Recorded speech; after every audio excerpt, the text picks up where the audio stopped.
Assalamualaikum warahmatullahi wabarakatuh.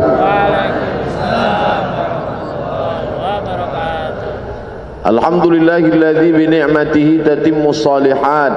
Wassalatu wassalamu ala sayyidis sadat wa ala alihi wa ashabihi ahlil fadaili wal karamat.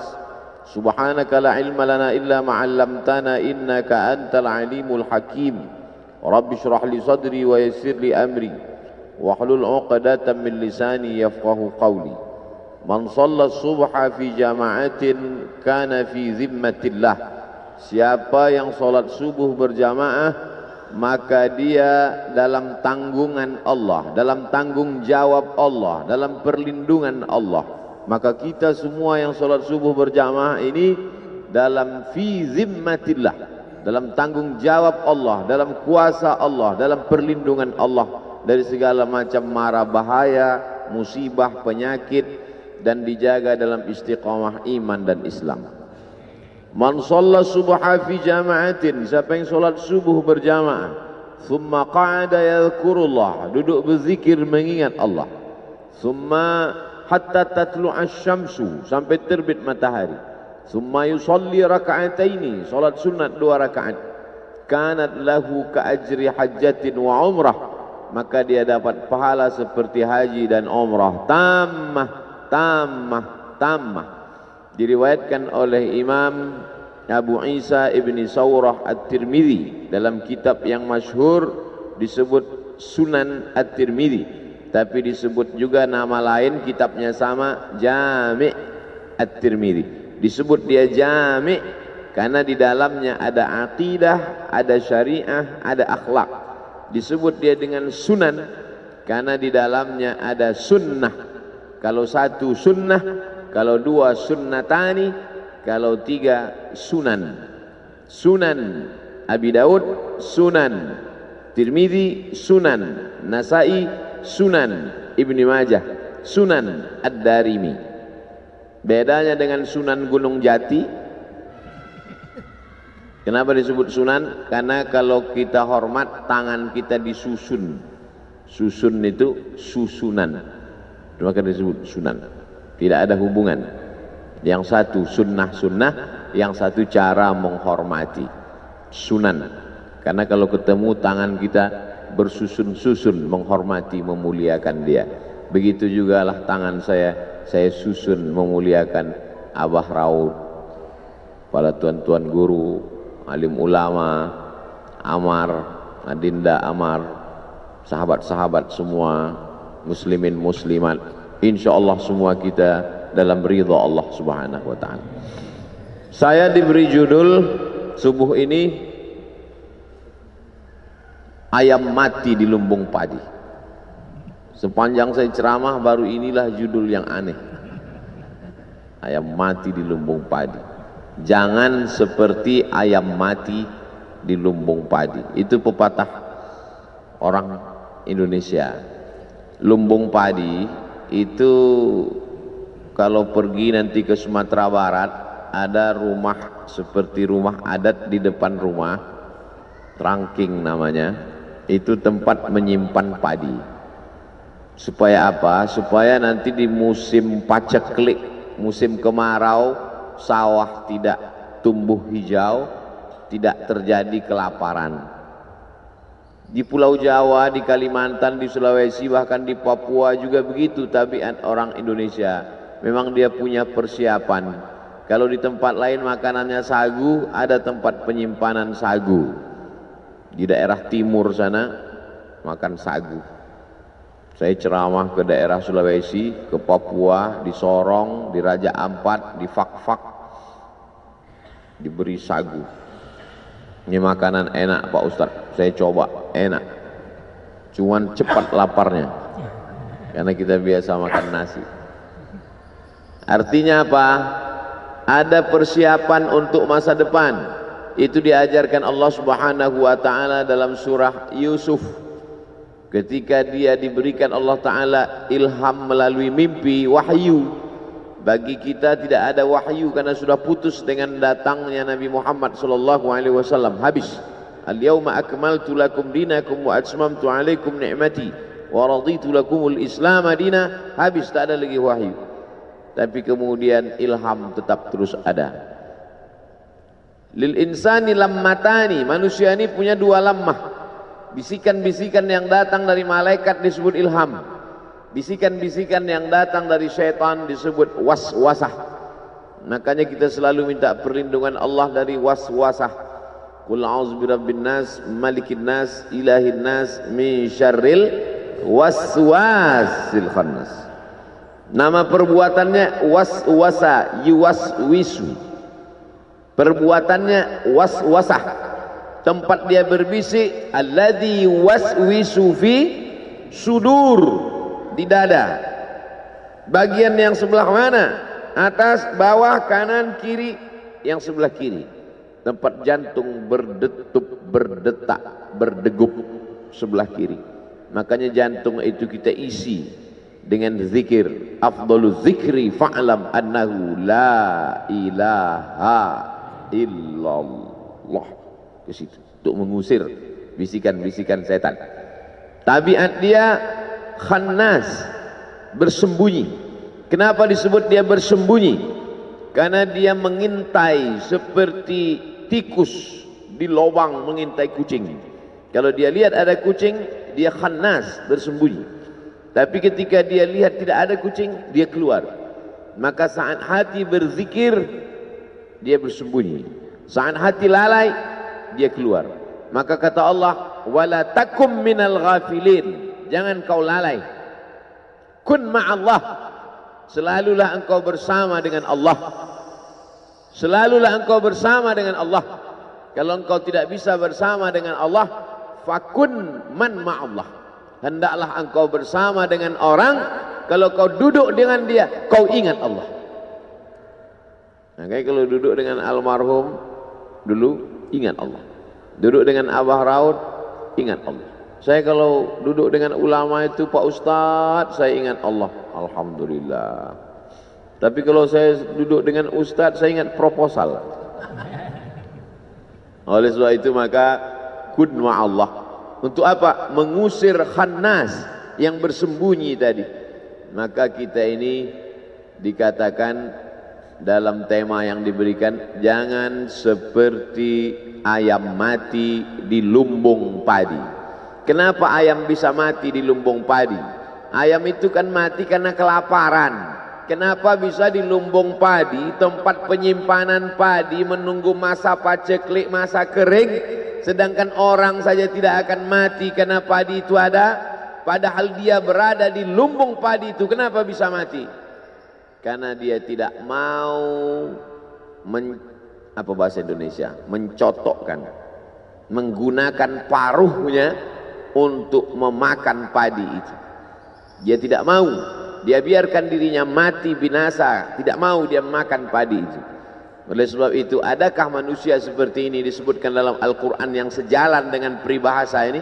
Ada. Siapa dia?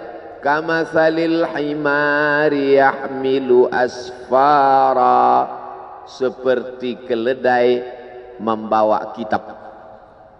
Keledai dipakai untuk menarik gerobak. Isi gerobak itu di belakang kitab berjilid-jilid. Tapi ada manfaat kitab itu bagi keledai? Tak ada. Jadi kalau dalam peribahasa kita dipakai ayam, di Mesir, di Arab yang dipakai keledai. Keledai selalu dipakai untuk konotasi negatif yang jelek-jelek. Suara. Inna angkaral aswati la sautul hamir. Suara yang paling jelek adalah suara keledai. Gimana sih suara keledai, Pak Ustaz? Tulis aja di YouTube, sautul hamir. Tulis di sautul hamir. Jangan sekarang, nanti habis pengajian. Untuk rumah yang paling jelek, la baitul ankabut. Janganlah jadi rumah yang paling rapuh. Rumah yang paling kokoh kelihatannya adalah laba-laba. Rumahnya Spiderman. Tapi itulah rumah yang paling rapuh. Kenapa? Karena membangunnya susah, menarik getah kayu, disusun demikian indah cantik berangkai, tapi kemudian sekali tarik saja hancur. Perumpamaan rumah paling jelek laba-laba, perumpamaan suara paling buruk keledai. Dan dalam peribahasa kita pun jangan sampai keledai jatuh 2 kali di lubang yang sama. Sebuah perumpamaan, maka sesungguhnya yang kita pahami bukan bunyi teksnya, bukan kalimatnya, bukan hewan yang dipilih apakah ayam atau keledai, tapi yang diambil di situ adalah tidak mengambil manfaat. Sebagaimana ayam tidak mengambil manfaat dari padi, padahal sebenarnya padi bisa mengenyangkan dia, menyelamatkan nyawanya, bisa hidup panjang tidak kelaparan, maka keledai juga tak mengambil manfaat dari kitab-kitab, buku-buku yang dia bawa. 1 gerobak 3 kereta keledai di belakang, tak ada manfaatnya. Kamatsalil himari yahmilu asfara. Dalam ayat lain Allah Ta'ala memberikan contoh, kalau yang ini keledai, manusia mulia, tapi apa kata Allah? Walau syi'na la rafa'nahu biha. Kalau kami mau, kami sudah lama angkat derajatnya. Walakinnahu akhlada ilal ardi. Tapi dia tidak mau naik ke atas, dia lebih memilih jatuh ke bawah. Wattaba'a, diperturutkannya hawa nafsunya. Famathaluhu, ini lebih tinggi lagi. Famathaluhu kamathalil kalb. Perumpamaan dia kata Allah seperti seekor kalb, dog, anjing. In tahmil alaihi yalhas atau tatrukhu yalhas. Anjing kalau kau ambil batu mau kau lempar, dia tetap juga menjulurkan lidahnya, dan andai kau diam tetap juga dia menjulurkan lidahnya. Tapi tidak selamanya anjing disebutkan dalam perumpamaan yang jelek. Ada satu ayat disebutkan anjing beberapa kali ketika anjing bersahabat dengan ashabul kahfi. Apa maknanya? Anjing sekalipun najis mughalladhah, kalau dia jilat idza walagal kalbu fi ina'i ahadikum, kalau ada seekor anjing menjulurkan lidahnya ke dalam bejana tempat air kamu, fa ahriquhu, tumpahkan air itu semuanya habis. Basuh bejana tempat air itu dengan 7 kali. 1 kali dengan air bercampur tanah, 6 kali dengan air suci yang mensucikan. Tahir mutahhir, suci lagi mensucikan. Apa maknanya? Anjing yang najis, yang kotor, tapi kalau dia dekat dengan orang soleh, disebutkan Allah Subhanahu wa ta'ala beberapa kali dalam Al-Quran. Kalau anjing saja bisa dimuliakan sedemikian rupa, apalagi makhluk yang mulia. Ada saatnya manusia ini begitu hebat, begitu tinggi, maka kata Allah Subhanahu wa ta'ala, wa idh qulna lil malaikati, kami perintahkan kepada seluruh malaikat, usjudu li Adam, sujud kepada Adam, fasajadu, sujud semuanya, illa iblis, kecuali satu, makhluk yang hina, warnanya hitam, terbuat dari tanah busuk bau, rendah diinjak tapak kaki, tapi begitu ditiupkan Allah, fanafakhtu fihi min ruhi, aku tiupkan ruh ke dalamnya, apa yang terjadi? Faqa'u lahu sajidin. Semua makhluk-makhluk yang bercahaya, yang indah, yang hebat itu sajidin, sujud ke tanah yang busuk dan bau. Kenapa? Allah meniupkan ruh kemuliaan di dalamnya. Tapi ketika dicabut Allah Ta'ala kemuliaan dari tanah yang busuk dan bau itu, apa yang terjadi? Ulaika kal an'am, mereka seperti binatang, lebih rendah daripada kambing, onta, lembu. An'am, binatang ternak. Balhum adal, bahkan lebih hina lagi daripada itu. Jadi saya ingin menjelaskan bahwa peribahasa sesungguhnya sejalan dengan yang dipakai Allah Ta'ala dalam Al-Quran, karena target yang ingin dicapai dari perumpamaan-perumpamaan itu adalah menyentuh hati manusia. Perumpamaan seekor keledai, perumpamaan rumah laba-laba, perumpamaan tentang manusia, perumpamaan tentang ayam di lumbung padi. Target yang ingin dicapai adalah menyentuh. Bagaimana cara Allah Ta'ala menyentuh hati manusia supaya kalau sudah hati itu tunduk, yang lain ikut menjadi tunduk. Ala fil jasadi mudghah, ketahuilah dalam jasad ini ada segumpal. Jika salahal jasadu kulluh, Kalau yang segumpal ini baik, yang lain ikut menjadi baik. Wa idza fasadal wa idza salahat, kalau dia baik, salahal jasadu kullu. Wa idza fasadat, kalau dia rusak, fasadal jasadu kullu, ala wahyal qalb, itulah dia hati. Maka hati ini diperbaiki. Di mana letak memperbaiki hati? Satu Indonesia ini orang datang kemari untuk memperbaiki hati. Disinilah lumbung padi itu, disinilah lumbung zikir itu, disinilah lumbung ilmu itu, disinilah tempat para penghafal Quran itu, disinilah tempat wali-wali Allah berkumpul. Tiba-tiba ada ayam kelaparan di lumbung padi. Pagi ini Abdul Somad datang kemari untuk mencari padi-padi, karena jiwa yang kering, hati yang kosong hampa, berkumpul bersama orang-orang soleh. Idza marartum biriyadil jannah farta'u, kalau kamu lewat di taman surga, kalau kamu lewat mampir singgah melalui taman surga, farta'u, makan minumlah kamu di taman itu. Kata sahabat, mana ada taman surga di dunia ya Rasulullah? Taman surga itu kan di akhirat.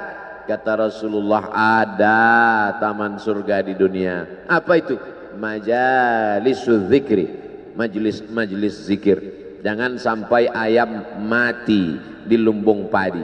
Padi materi, benda, bisa mengenyangkan lambung ayam. Tapi yang kita maksud di sini kiasan bukan padi materi beras, bukan jagung, bukan sagu, bukan beras. Yang dimaksud apa? Yang mengenyangkan spiritual kita. Kalau anak tidak dikasih makan sarapan pagi, dia nanti akan makan makanan yang belum pasti, steril, pewarnanya pewarna tekstil. 3 hari tidak basi karena ternyata pakai pengawet. Bukan cuman pengawet itu mengawetkan makanan dia, dia awet sekalian. Gara-gara pengawet terlalu banyak. Maka orang tua yang khawatir anaknya jajan sembarangan di pinggir jalan, dikasih makanan. Ini materi, makanan ini materi, beras ini benda, sagu ini benda, jagung ini benda. Benda hanya bisa mengenyangkan benda. Materi beras, jagung, padi mengenyangkan lambung, karena lambung juga materi. Tapi jiwa manusia bukan materi. Ada zahir, ada batin, ada spiritual, ada material. Makanya selalu dalam sambutan kami berterima kasih kepada seluruh panitia yang sudah memberikan sumbangan material maupun spiritual. Sesungguhnya orang-orang barat yang mengikut filsafat wujudiyah, ada namanya filsafat wujudiyah. Wujud artinya ada. Dia hanya percaya pada sesuatu yang ada di depan mata. Apakah Abdul Somad itu ada? Ada. Kenapa dia ada? Karena bisa dilihat mata, bisa ditangkap dengan panca indera, bisa disentuh dengan tangan. Maka Abdul Somad itu ada. Adakah ruh Abdul Somad? Ruhnya tidak ada, karena ruh tidak bisa dilihat mata, tidak bisa disentuh tangan, tidak bisa diraba, ditangkap dengan panca indera. Maka tidak ada. Filsafat itu disebut dengan filsafat wujudiyah. Bahasa Inggrisnya materialism, diambil dari kata materi, benda. Maka kalau tidak nampak, tidak ada. Malaikat kiraman katibin, tidak ada. Raqib dan atid, tidak ada. Alam barzah, tidak ada. Sorga, tidak ada. Karena tak dilihat oleh mata. Puncaknya adalah Tuhan, tidak ada. Maka lahirlah generasi-generasi ateis. A, tidak ada. T, Tuhan. Is, keyakinan. Ateis, keyakinan yang meyakini bahwa Tuhan tidak ada. Tapi aneh bin ajaib, ketika dia mau mati kecelakaan, dia minta tolong, dia tulis SOS, save our soul, selamatkan jiwa kami. Katanya tidak percaya kepada yang gaib, tapi dia minta selamatkan, save our soul, Mestinya kalau tidak percaya kepada jiwa, tidak percaya kepada roh, tidak SOS, SOB, save our body. Dan dalam lagu kebangsaan Indonesia kita nyatakan kami percaya kepada yang zahir dan batin. Indonesia Raya, bangunlah jiwanya dulu dibangun, barulah bangun badannya. Maka membangun badan ini nomor 2. Tapi kalau kita tonton TV, iklan yang paling banyak itu membangun jiwa atau membangun badan? Membangun badan. Cobalah tonton TV, ambil kertas, bawa pena. Dari jam 6 pagi sampai jam 6 sore nanti, tonton. Kasih, ambil kertas, garis di tengah, buat. Membangun jiwanya, membangun badannya. Berapa yang membangun jiwa, berapa membangun badan. Air ini membangun jiwa, membangun badan. Membangun badan. Dia materi. Maka materi hanya bisa menyelesaikan masalah materi. Masalah materi mana yang mau diselesaikan dengan materi ini? Materi ini. Materi mana yang bisa diselesaikan dengan sarapan? Materi lambung. Tapi masalah materi jiwa, sebetulnya jiwa itu beradanya di mana Pak Ustadz? Di sini atau di sini? Ikhtilaf para filosof.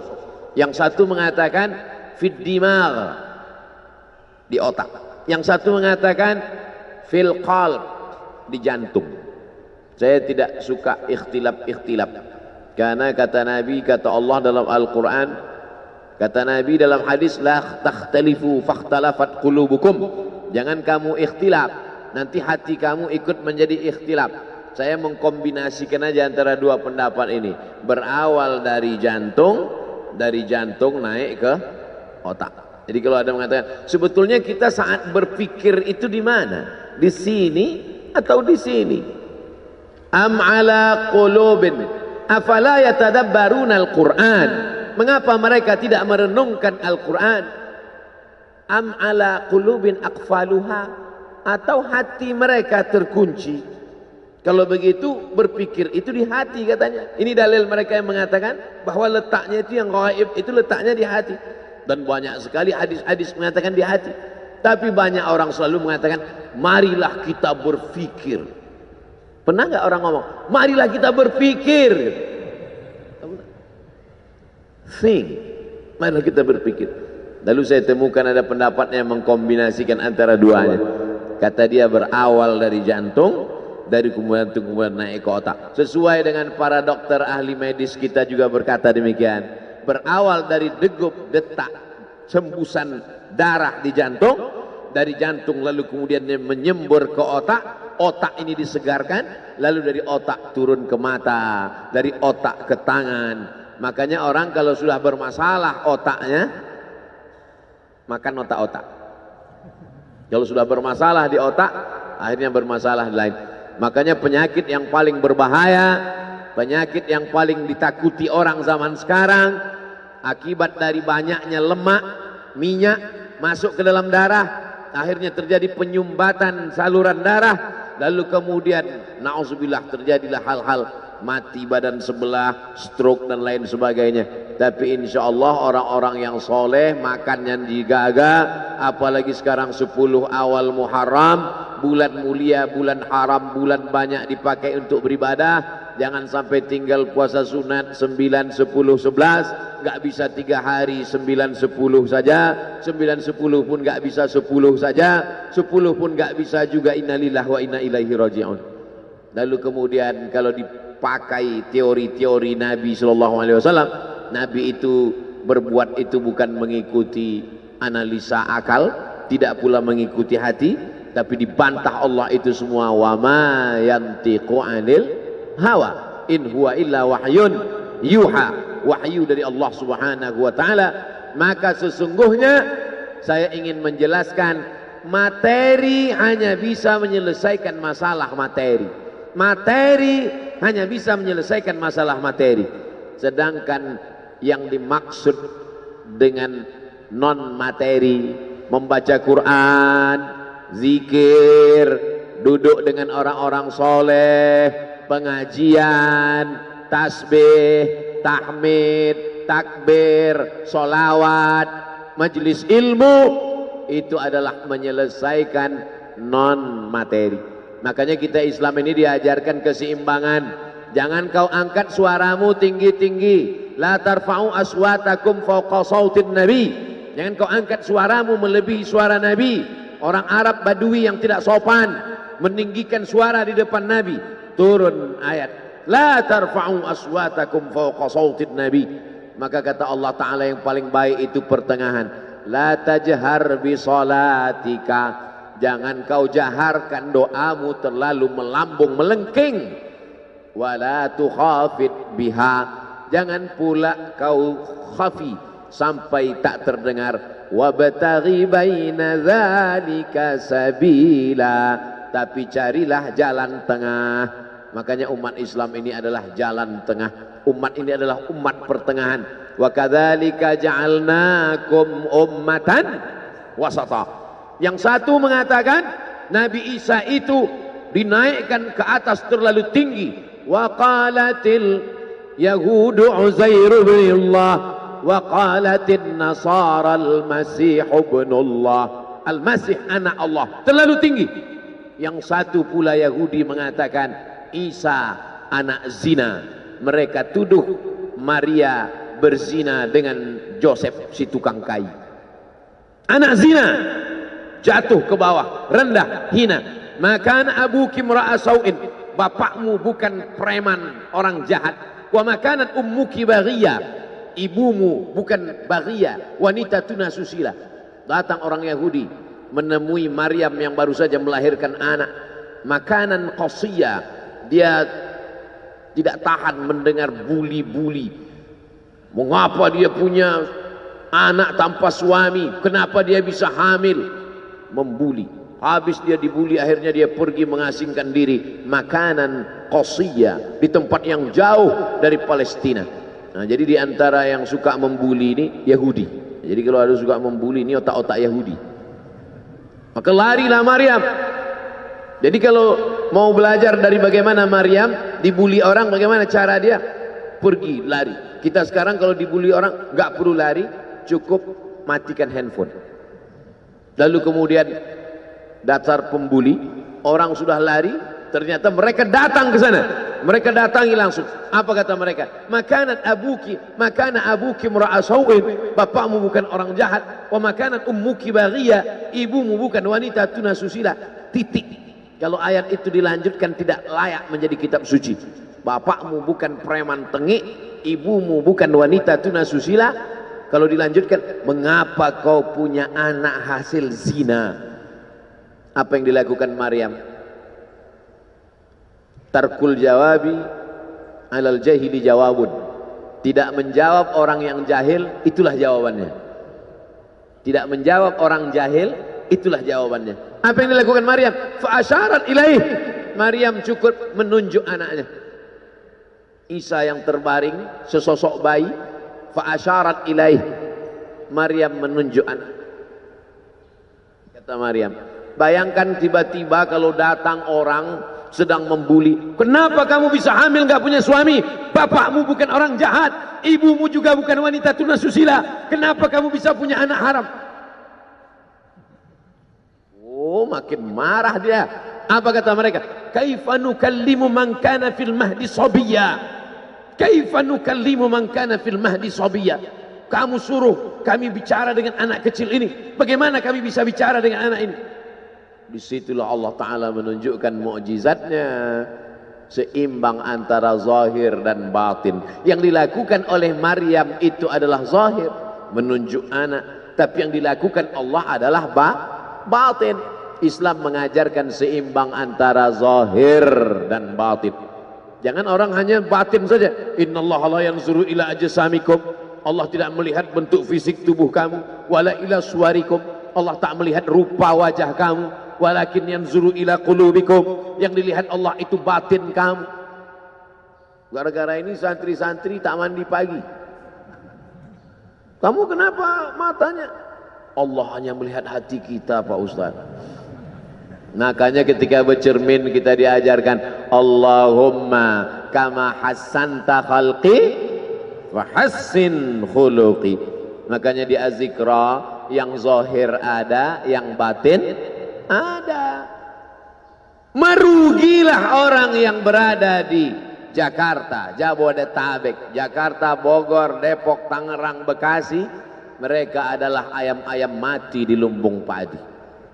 Yang dari Sumatera selamat karena nyebrang pulau. Kalau mau datang kemari rapid test dulu. Bukan sembarang. Nih, masih ada bekasnya.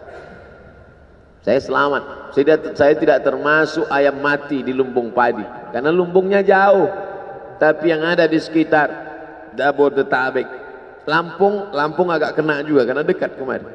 Dulu seingat saya berbis-bis datang kemari. Lalu kemudian yang lebih dekat lagi Bogor, yang lebih dekat lagi sekitar ini. Maka ini akan ditanya, la tus'alunna yauma idzin anin na'im. Kamu ditanya, nikmat terbesar adalah bisa tinggal di dekat az-zikra, nikmat terbesar. Tapi tidak ada nikmat yang sia-sia. Afa khalaqnakum abatha, apakah kami ciptakan kamu sia-sia? Aku beri engkau nyawa, aku titipkan roh di dalam jasadmu, ku berikan ku kesempatan tinggal di dekat az-zikra. Tapi kenapa kau menjadi ayam yang mati di lumbung padi? Perutnya mungkin kenyang, tenggorokannya mungkin tenang, matanya mungkin lapang, tidurnya lelap, tapi jiwa kosong hampa. Akibat apa? Akibat tidak diisi dengan zikir, tidak diisi dengan baca Quran, tidak diisi dengan muhasabah, tidak diisi dengan meneteskan air mata, tidak diisi dengan duduk bersama ulama, tidak diisi dengan sholat berjamaah, tidak diisi dengan kajian-kajian. Sesungguhnya setiap kita datang ke dunia ini sudah membawa benih. Tidak ada yang lahir ke dunia ini kosong hampa. Jadi kalau ada bapak-bapak yang diceramahi oleh orang motivator atau siapapun dia, mari isi anak kita dengan Islam, mari isi anak kita dengan iman. Tidak begitu guys. Kita lahir ke dunia ini bukan dalam keadaan kosong. Kita lahir sudah membawa iman. Mana dalilnya? A'udzubillahi minasyaitonir rajim. Wa idz akhadha rabbuka min bani Adam. Ingatlah ketika Allah mengambil persaksian dari seluruh anak cucu keturunan Adam. Wa asyhadahum. Allah mengambil persaksian. Asyhada yushhidu. Asyhadahum ala anfusihim. Ketika itu Allah bertanya, alastu bi rabbikum? Bukankah aku ini Rabb kamu? Semua kita waktu itu menjawab, bala syahidna. Ya, engkau adalah Rabb kami ya Allah. Setelah kita diisi, barulah kita masuk ke dalam rahim ibu kita, barulah turun ke bumi, barulah datang kemari. Lalu kemudian setelah di sini lupa, antaqulu yaumal qiyamati inna kunna an hadza ghafilin.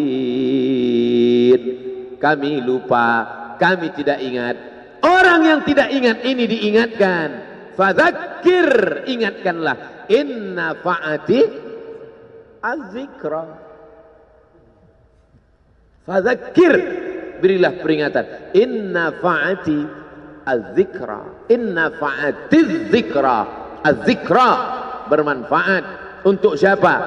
Liman yakhsha, bagi orang yang takut bahwa dia nanti akan bangkit dari tanah, bahwa dia akan hidup sekali lagi, bahwa roh dan jasadnya akan dipertemukan lagi.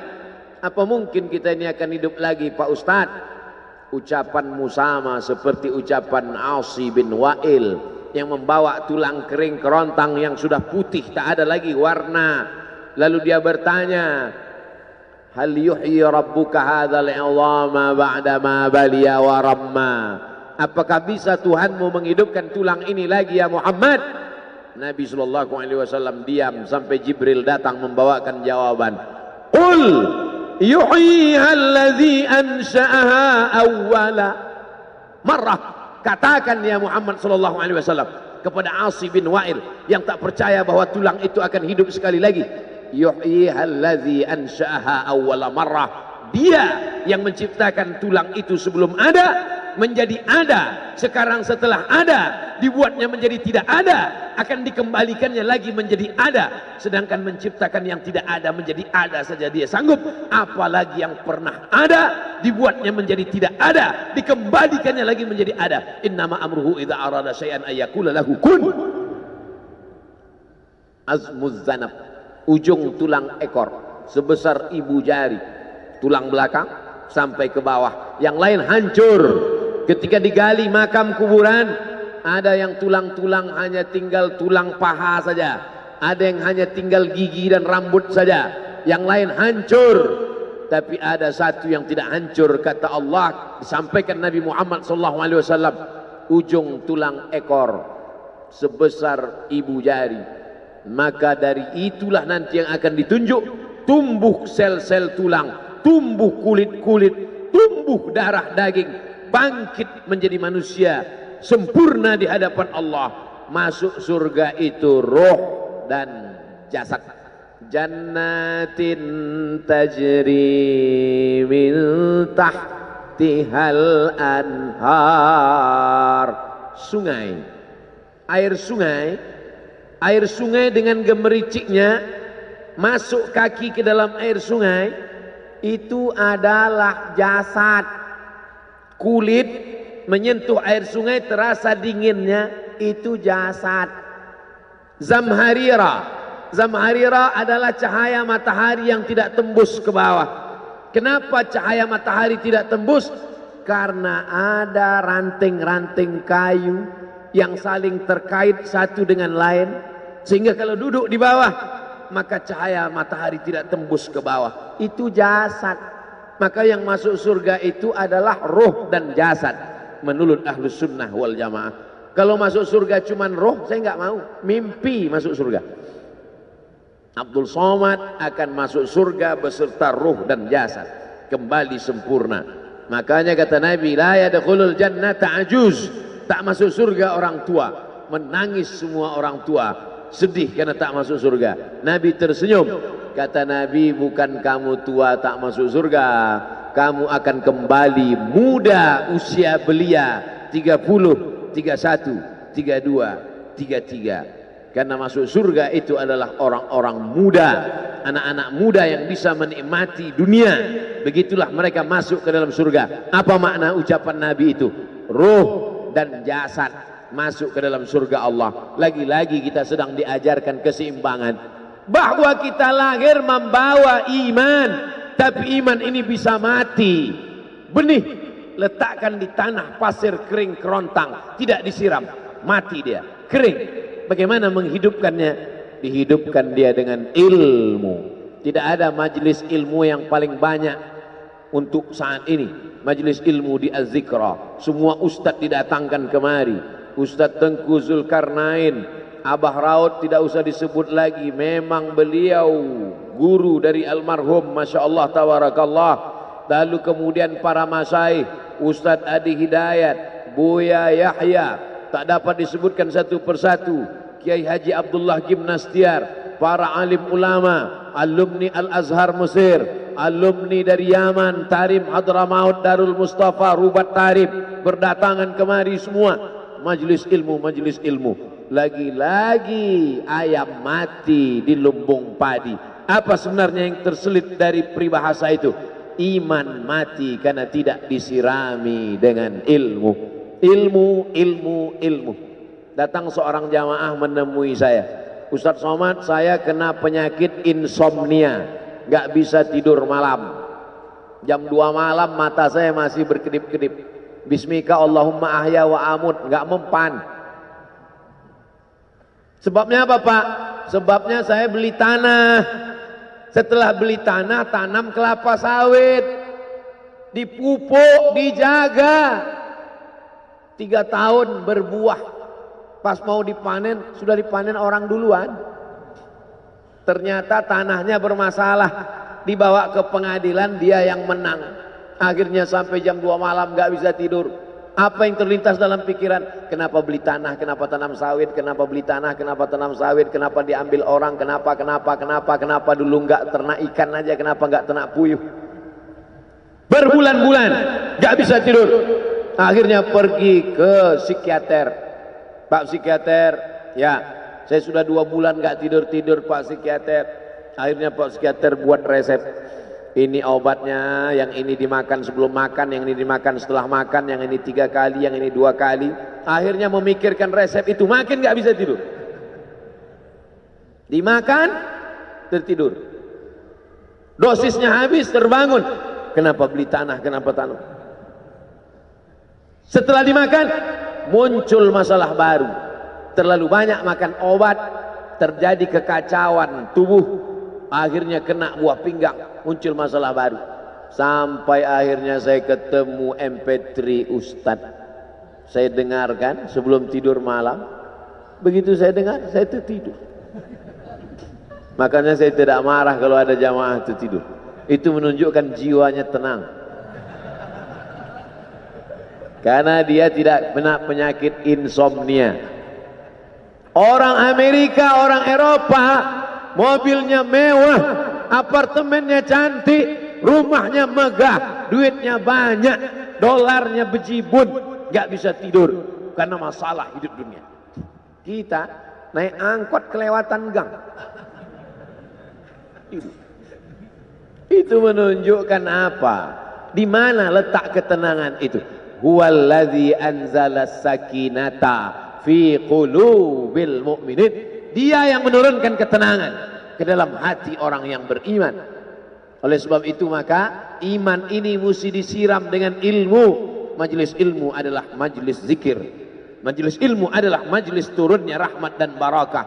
Majtama'a qaumun fi baitin min buyutillah. Sekelompok orang berkumpul di rumah Allah, yatsluna kitab Allah, membaca ayat-ayat Allah, wa yatadarasunahu fima bainahum, mengkaji isinya. Nazalat alaihimus sakinah, turun ketenangan. Wasyat bihimur rahmah, turun rahmat kasih sayang Allah. Haffat bihimul malaikah, dikelilingi oleh para malaikat. Wa dzakarahumullahu fi man indah, dibanggakan Allah Ta'ala dengan para malaikat. Tadi malam ketemu dengan murid dari Syekh Muhammad Yasin bin Isa Al-Fadani di Zawiyah Raudhah. Ketemu, cium tangan, barokah, zikir, sholawat, tenang jiwa. Lalu kemudian subuh ini ketemu dengan Abah Raud, ketemu dengan para penghafal Quran, ketemu dengan santri-santri, tenang jiwa. Tidak ada yang menenangkan jiwa ini selain daripada majlis zikir, majlis ilmu. Betapa meruginya ayam-ayam mati di lumbung padi. Benih tidak disiram, mati. Benih yang disiram dengan majlis ilmu tumbuh, tapi tidak berbuah. Maka mesti disiram pakai pupuk buah. Datang konsultasi. Ini kenapa tidak berbuah? Kenapa ini tidak berbuah? Karena ternyata dia mesti diamalkan. Sudah dapat ijazahnya, sudah talaqi, sudah halaqah, kenapa enggak berbuah? Belum diamalkan. Paksa-paksakan diri sebelum tidur malam, wudhu dulu, sholat witir. Paksa-paksakan diri bangun malam, tahajud. Paksa-paksakan diri siang, sholat qabliyah, sholat ba'diyah. Paksa-paksakan diri pagi, sholat duha. Paksa-paksakan diri, sholat subuh berjamaah. Barulah dia berbuah. Kalau dia tidak berbuah, dia hanya sekedar pokok kayu yang hanya membuat sampah saja. Tapi paling tidak tempat orang bernaung di bawah ketika panas. Tapi manfaatnya tidak sesuai, karena yang ditunggu itu buahnya. Masa pohon kayu rindang besar tidak berbuah, sementara semangka yang kecil buahnya besar? Oleh sebab itu maka mesti berbuah. Benih disiram, berbatang, berputih, berbuah. Buahnya ranum, cantik dan indah. Begitu dibelah tak bisa dimakan. Kenapa? Ulat semua isinya. Oleh sebab itu mesti dijaga. Benihnya disiram. Apa yang bisa menjaga ini? Diprotek dia. Kenapa apel tidak dimakan ulat? Bukan karena ulat tidak sanggup beli apel, tapi karena disemprot pestisida. Ulat tahu ini ada pestisidanya, maka dia tidak makan. Kita nggak tahu, dimakan. Ikan asin tidak dikerubungi lalat, tidak ada satupun lalat yang hinggap di ikan asin. Kenapa? Karena lalat tahu ikan asinnya pakai formalin. Manusia nggak tahu. Pintar mana manusia dari lalat? Jangan jawab. Akhirnya orang makan, menumpuklah pestisida dan formalin dalam darah. Apa namanya? CANCER, cancer. Karena dia tidak larut dalam tubuh. Yang lain-lain larut. Makanan-makanan larut menjadi energi, menjadi sampah, dibuang menjadi kotoran. Sama seperti daun, kalau jatuh ke tanah larut menjadi pupuk. Tapi plastik tidak larut, maka plastik sampah bertebaran. Oleh sebab itu maka ini mesti dijaga. Apa yang bisa menjaga buah apel supaya tidak berulat? Jagalah dia dengan ikhlas. Kamu kenapa enggak ke masjid? Saya kalau ke masjid riak, maka saya enggak ke masjid biar ikhlas. Tarkul amal li ajlin nas riak. Kata Imam Fudail bin Iyad, tarkul amal li ajlin nas riak. Tidak jadi beramal karena takut dipuji orang, riak. Wal amal li ajlihim syirik. Beramal karena ingin dipuji orang, syirik. Kenapa kamu enggak pakai sorban? Takut dipuji orang, riak. Pakai saja sorban anak, jangan takut dipuji orang. Pakai sorban, yakinkan dirimu. Baik. Ustaz kenapa enggak pakai sorban? Ada masanya nanti pakai sorban. Tarkul amal li ajlin nas riya. Tapi beramal, tapi saya enggak tahan Pak Ustaz, dipuji orang. Luruskan. Karena pujian pasti akan selalu datang. La'atiyannahum min baini aydihim wa min khalfihim wa an aymanihim wa an syama'ilihim. Datang dari depan, dari belakang, dari kanan, dari kiri, dari dalam. Alladzi yuwaswisu fi sudur, dari dalam, dari depan, dari belakang, dari kanan, dari kiri, dari dalam, dari dua aspek, minal jinnati wan nas, dari yang zahir, dari yang batin, berdatangan dia. La ughwiyannahum, aku akan goda anak cucu Adam. Sampai kapan? Madamat arwahuhum fi ajsadihim. Selama roh masih bersemayam dalam jasad, selama masih hidup, dia terus menggoda. Kapan kita berhenti dari godaan ini? Nanti setelah terbaring, terbujur kaku, bahkan sampai mau sakaratul maut pun dia tetap menggoda. Itulah makanya orang berzikir tidak bisa digoda waktu sakaratul maut. Kenapa? Karena la ilaha illallah akan terngiang di telinganya. Subhanallah walhamdulillah wa la ilaha illallah wallahu akbar. Subhanallah walhamdulillah wa la ilaha illallah wallahu akbar. Kalau itu diucapkan sekali, 10 kali, 100 kali, 1000 kali, terngiang dia di telinga kita. Bahkan ketika kita mau tidur malam pun terngiang dia. Bahkan ketika kita mengigau di tengah malam pun itu yang terngiang. Maka saat mau sakaratul maut pun itu juga yang akan datang. Apa yang kau ucapkan, apa yang kau dengar, apa yang kau pikirkan, apa yang kau renungkan, itu yang akan datang waktu sakaratul maut. Seorang bapak sudah diponis dokter, panggil istrinya, panggil anaknya, bawa ini ke rumah, nunggu malaikat maut datang. Sudah nggak ada obat. Bapak sudah koma, nggak sadar-sadar di rumah sakit. Kalau tetap dipertahankan di ruang ICU, hanya ngabiskan uang saja. Dokter kasihan dengan keluarga, bawa ini pulang. Karena kalau dibawa pulang pasti mati. Begitu mau dibawa pulang, matanya terbuka, sadar dia. Sadar. Ketemu sama saya tanya, apa yang membuat bapak sadar? Waktu saya sedang koma itu datang Abdul Somad. Terus apa kata Abdul Somad itu? Nanya kapan tablik akbar. Akhirnya saya terbangun. Kapan tablik akbar? Saya terbangun, saya pulang ke rumah, saya kumpulkan panitia buat tablik akbar. Datang. Saya heran, kok bisa saya yang datang waktu itu? Saya mencoba menganalisa.